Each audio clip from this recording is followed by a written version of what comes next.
Hi friends, കുറച്ച് variety ആയിട്ട് നമുക്ക് ബോയിൽഡ് എഗ് കൊണ്ട് മിയോണസ് ഉണ്ടാക്കി നോക്കിയാലോ.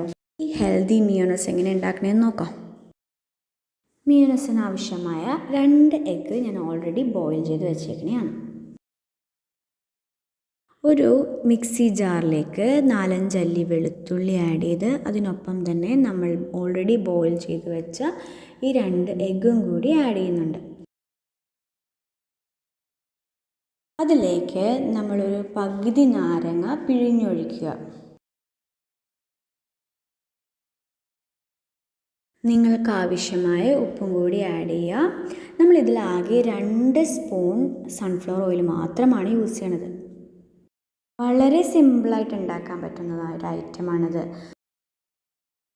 ഇതിലേക്ക് നമ്മൾ കുറച്ച് വെള്ളം ആഡ് ചെയ്യുക. ഒരു 4-5 സ്പൂൺ, ജസ്റ്റ് ഒന്ന് മിക്സ് ആവാൻ, ആ ഒരു കൺസിസ്റ്റൻസിയിൽ വരാൻ വേണ്ടിയാണ് നമ്മൾ ആ വെള്ളം ഒഴിച്ചിട്ട് മിക്സിയിലിട്ട് അടിച്ചെടുക്കുമ്പോൾ നമുക്ക് ഇത്രയും ക്രീമി കൺസിസ്റ്റൻസി കിട്ടും. അങ്ങനെ നമ്മുടെ ഹെൽത്തി മിയോണസ് റെഡി. നമ്മൾ കുട്ടികൾക്കൊക്കെ മിയോണസ് കൊടുക്കുമ്പോൾ ഒന്ന് ചിന്തിക്കും അല്ലേ, ഇത് ഹെൽത്തി ആണോ, അവരുടെ ആരോഗ്യത്തിന് നല്ലതാണോ? എന്നാൽ ഈ മിയോണസ് ധൈര്യമായിട്ട് പിള്ളേർക്ക് കൊടുക്കാവുന്നതാണ്.